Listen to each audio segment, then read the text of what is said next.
Good morning, students. Welcome to the virtual classrooms. Hope so the studies are going it nice. We have studied it up to 1 to 5 chapters. Today we will be starting with the chapter number 6, that is thermodynamics.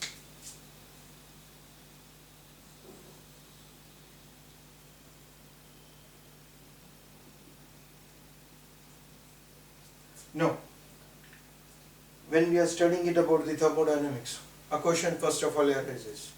What is the meaning of thermodynamics? Actually, before we study related to the different topics of the thermodynamics, first of all we will understand the word thermodynamics itself. Thermo, it means heat. The quantity of the heat change, right? Now when we are talking about thermodynamics, heat change, it appears in each and every cases. Even when we simply rub our hands also, there is a heat change. That means there is some thermodynamical work that has been done, right?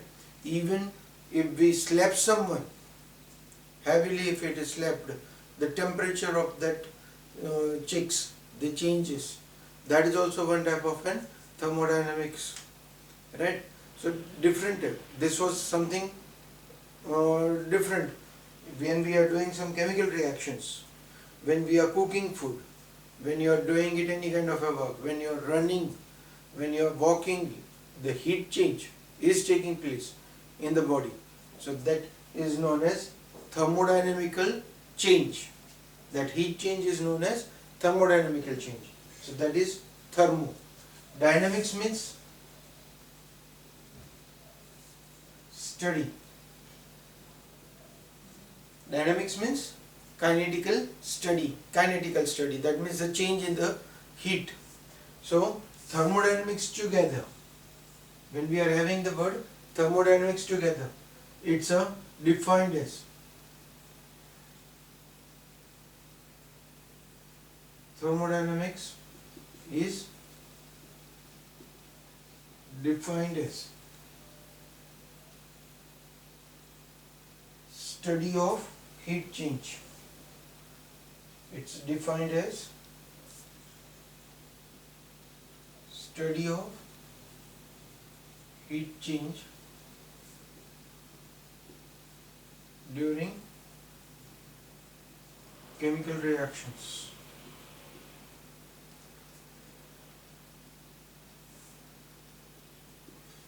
Is known as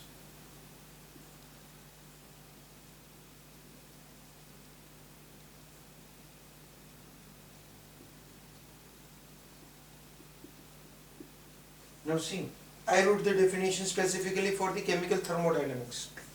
When I gave you the example, it was not particularly for the chemical reactions, right? We are studying chemistry, so we will be dealing it with the chemical thermodynamics. The examples which I gave you, like slapping or running, doing some work, walking or rubbing the hands, they are not the chemical reactions. So for them the general word is used thermodynamics. Even thermodynamics you are studying in the physics also, right? Even if you keep on rotating your fan in the summer season, if you are putting your fan on and the continuous utilization of the electrical energy for fan to on, it also produces heat. That means the temperature of the metal body, that is also rising it, right? It also shows some heat change. Even if you take it as the electrical appliances, when you are applying it, they are also getting heated. So that is also thermodynamics, right? So it's a common thermodynamics. What we are going to study, we are studying chemistry subject. So we are going to study specifically about chemical reactions, right? Like when we take it as an acid reacted with the base, it is going to produce salt and water plus certain quantity of heat, right? It's going to produce heat energy also, right? In the similar way, when you mix two different chemicals together, they may absorb heat, they may release heat during the reaction.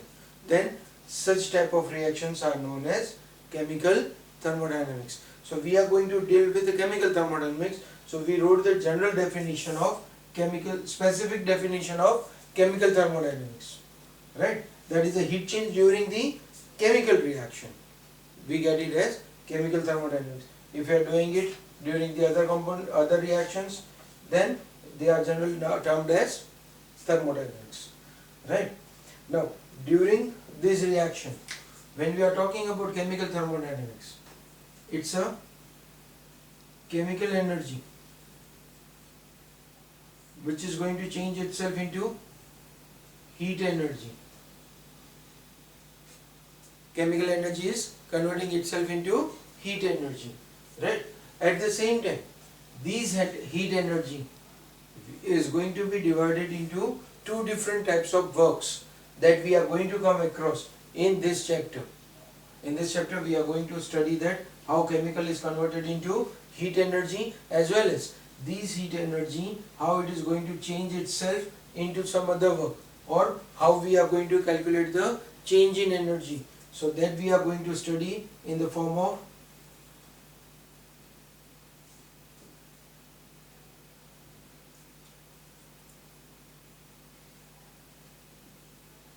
mechanical energy, electrical energy.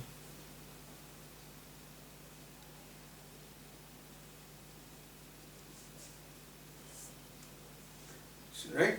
So it's going to convert itself into mechanical and electrical energy. So that we are going to come across. Right? So the different scientists, the thermodynamics, it's not a work of one person. The whole thermodynamics was being studied by the different scientists. They wanted to study how the heat energy is converted into mechanical, electrical, how the heat change is calculated, whether the reaction will be proceeding or not, whether that possible, can I say that every reaction, whatever I will like it, I can do it? Certain reactions are not possible, right? Like if I think it that, just, sorry, when we want to do it some kind of an work, like I want to take it as a paper and I want to dissolve it in water. Can you say that it can be dissolved? No, I can make it pulp, but I can't make it completely dissolved in the water. So that changes, that possibilities, whether they will be possible or not. To understand those things, the different scientists, they worked on thermodynamics, during which they derived their different laws of thermodynamics. They gave out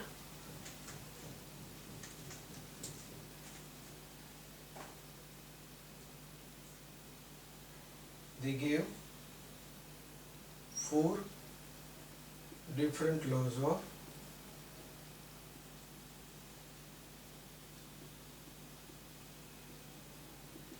thermodynamics. That four different laws, we are going to name, they termed them. First one is zeroth law.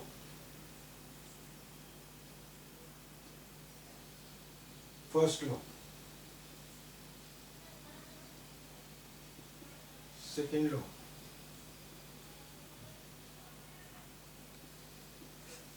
We are going to study all these four different laws one by one within this chapter. Right?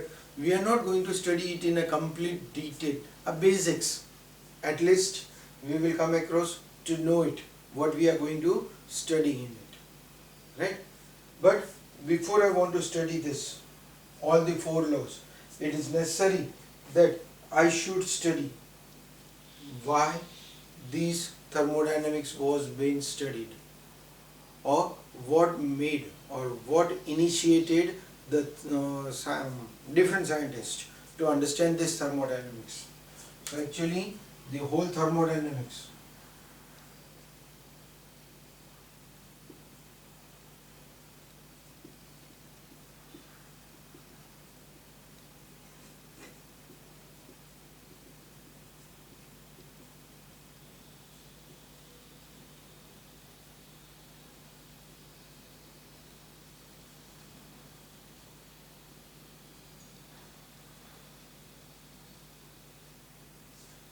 they wanted to get the answers of certain questions. What type of questions? The first one was whether the reaction occurs spontaneously or not. That was their first question. Now immediately by seeing this, a question arises. So what is the meaning of this spontaneous? Spontaneous means what? When you are doing any kind of a reaction, the reaction goes for itself without any kind of an external work being done on it.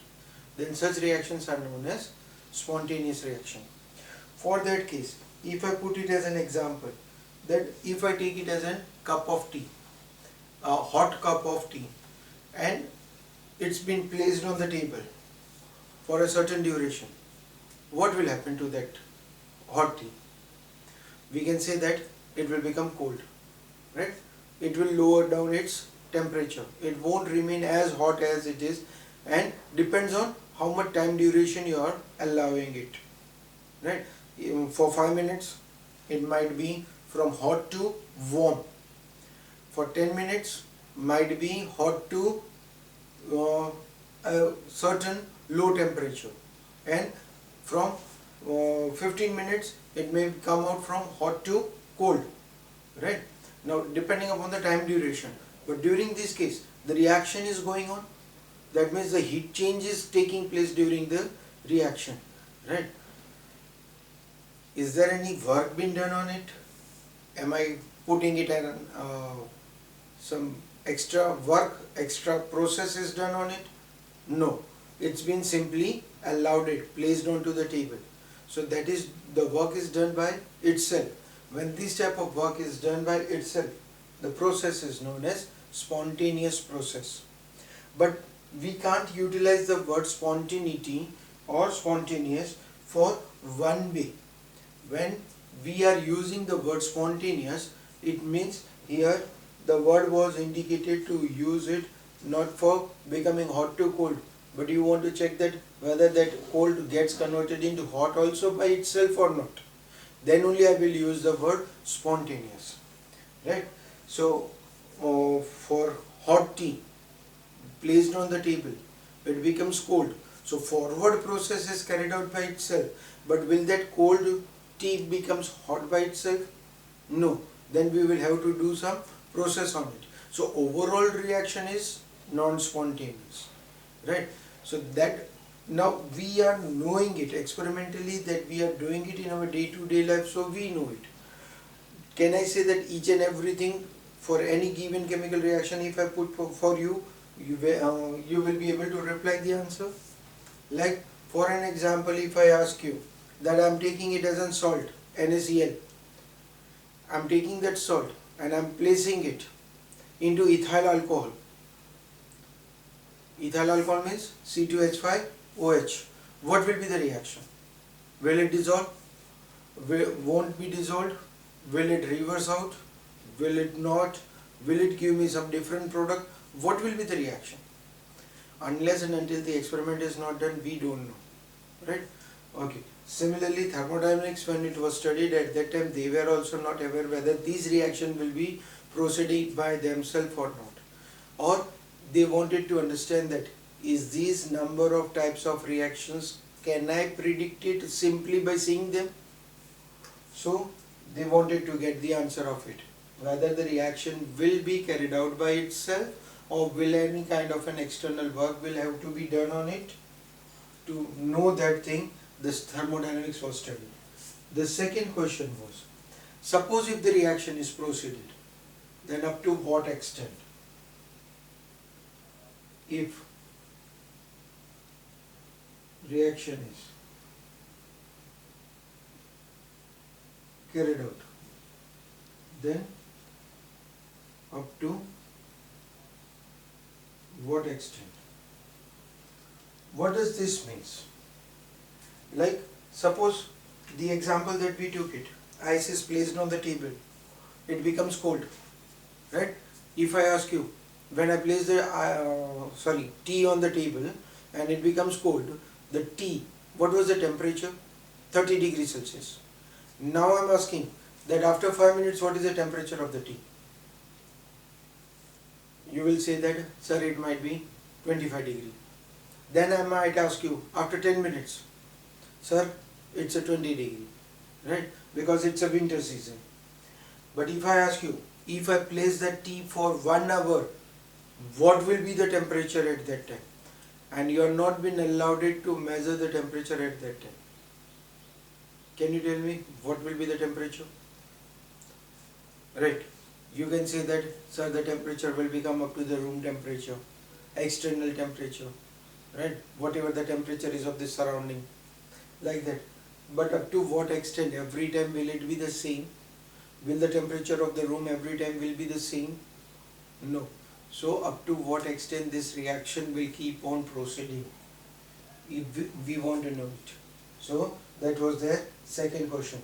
So to carry out the whether the reaction will be spontaneous or not, and if it is, up to what extent this reaction will proceed. To get the answer of these questions, the whole thermodynamics was being studied by the scientist, right? Now when we want to go in for the study of this thermodynamics, this type of certain words, like the one word that I used it for the spontaneity, where spontaneous means where the reaction forward as well as reverse, both the reactions are taking place simultaneously. Such type of reactions are considered as spontaneous, not only when it is carried out in one direction. So to understand this type of the whole study of the thermodynamics, we want to come across certain such type of words that are being used in the thermodynamics. First of all, we will understand such type of terms that are the words that have been used for the thermodynamics. Then we will start to study, or during that case also parallelly we will be studying certain points of the thermodynamics, right? So certain terms which are being used for the thermodynamics that we want to understand. In that case, our first term that we will be coming across, it's a system. The first word we want to understand, system. What do we mean by system? Now, when we are using the word system, immediately the student says that, sir, whatever is going on around us, the political system, these are the particular, the words are used for specific terms, right? Here we are studying chemical reactions. We are not studying education system. We are not studying schooling system. We are not studying political system. We are studying chemical reactions. So in that case, what is system? So to understand that term, the definition of the system, it's given out as the smallest part of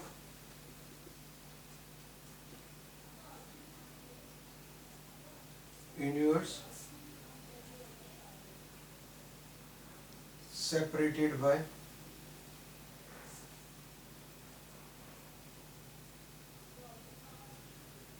imaginary boundary, where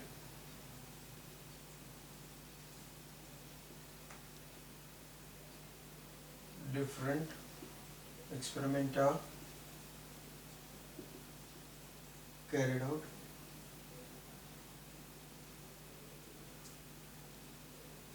Observations are taken and records are kept. Right? See, I am using some certain words. These words you can use it in your own language, but it is necessary that smallest part of universe, imaginary boundary, experiments, observations and records. These are the 5 main words that I want to come across while I am defining the system. Right? Now I wrote it in the word like the smallest part of the universe separated by imaginary boundary. So I want to understand that thing. Like we will take it as in, first of all, a general example where we can say that this is our system. Let's take it as an example that certain students are having and fond of playing football. When they are playing the football, the players which are playing it with the ball, right, inside, they are total 22, 11 on one side, 11 on the other side, total 22 players are there. These 22 players with the ball are considered as a system. The 22 players and a ball, we consider it as a system, right? They are separated by imaginary boundary, means a certain boundary is placed around it.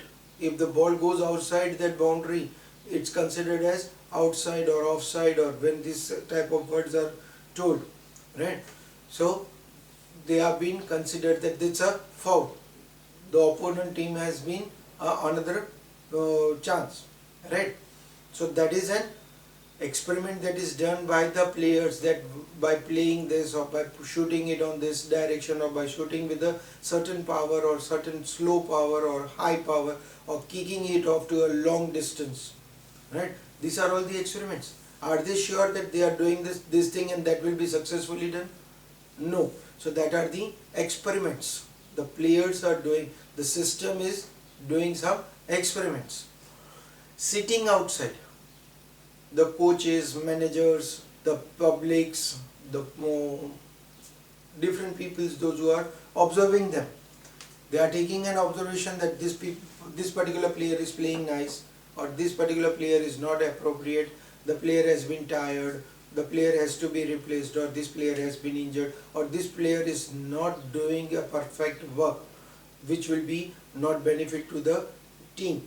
So they are being replaced. So that observations are done from outsides, right? So observations are done, and even the records are kept that during this particular match this player did this many number of faults, this many number of times he got a red card or yellow card, or maybe he has scored this many goals, or this many times he was nearer to the goal post, this many times he shot it out, right?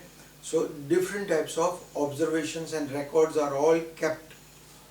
Then that particular 22 players and the ball, it's a system. Boundary is being there, that is an imaginary boundary, right? It's not necessary that the boundary of the football ground is always one and the same. The reason is depending upon who are playing inside. If I say that the same boundary I am going to put it for those kids, those who are playing it in the first, second standard, will they able to play that much big ground? No. And if I am putting it the smaller ground for those who are professionally playing it, then for them the boundary is becoming a bigger one, right? So that is an imaginary boundary. Okay. Then that imaginary boundary where experiments are carried out, observations are taken and records are taken. Similarly, from the playground, if I go into the chemistry lab, now particularly we are not going in the chemistry lab till now because of this COVIDs. We are unable to go for it, we are going it for the virtual classrooms. But when we will come across, or those students who have seen the laboratory or performed the experiments like CBSE students would have done it, they would have seen the conical flask. They have taken the acid in the burette. With the help of pipette, they have taken the base also. Now, till now we have studied theoretically acid plus base, salt and water, right? So how can I do it? So for that case, the conical flask is taken. In that flask, we are taking some acid, some base. By the help of burette, we will take it acid. They will react and get converted into salt and water. So my conical flask, it's becoming my imaginary boundary. That's the smallest part, right?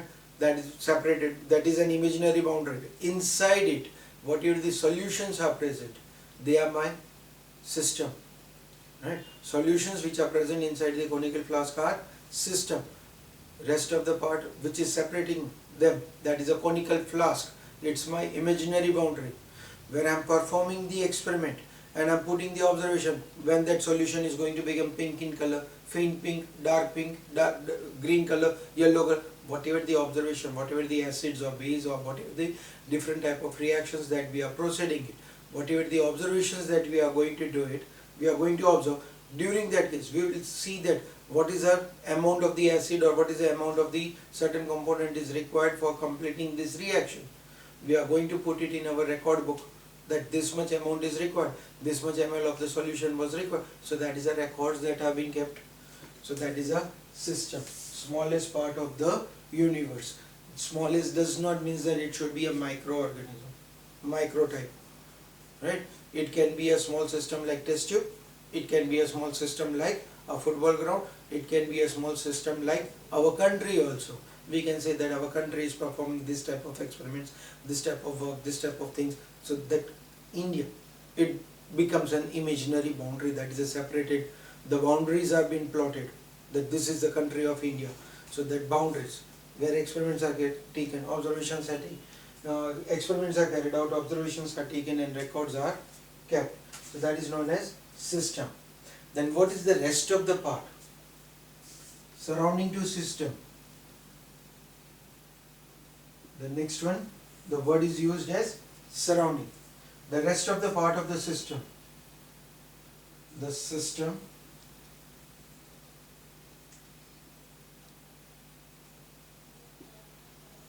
surrounded by.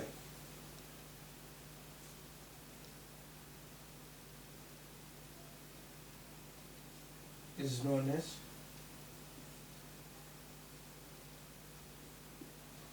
surrounding. That particular portion other than the system, other than the imaginary boundary where it has been plotted, rest of the part surrounding to it, it's known as system. Compared to the system, surrounding is always going to be very big. Like for an example that we have taken it, football ground. Football ground where the players are playing, it's a very small as compared to the whole world who is observing them, right? Even on the television sitting over there, you are observing it, the match that is placed in United States or in other countries, right? If you are doing an experiment in the laboratory, your conical flask, compared to your conical flask, your lab is quite big. So that is the reason why it was used smallest part. Like compared to the third example that we took it as in certain things that have been carried out in our country. So country is quite small. The whole world, in compared to the whole world or whole universe or everything which is around it, it's a very, country is very small. And so the system surrounded by whatever the things that have been surrounding to the system, we term it as surrounding. And system plus surrounding together, it's known as universe. System plus surrounding together, it's termed as universe, right? It's clear to everyone? Okay, fine. Up to this, today we are doing it up to this. In our next lecture, we will see it. What are the systems? We are having different types of systems also, where the different types of works or different type of conditions. Now we are going to specifically going it for chemicals. This was generalized. Now we are going it, or we are going to study specifically only for chemicals, not as in generalized, right? So we will see what are the systems, types of systems also, right? And then we will go it for the thermodynamics. Till then, thank you.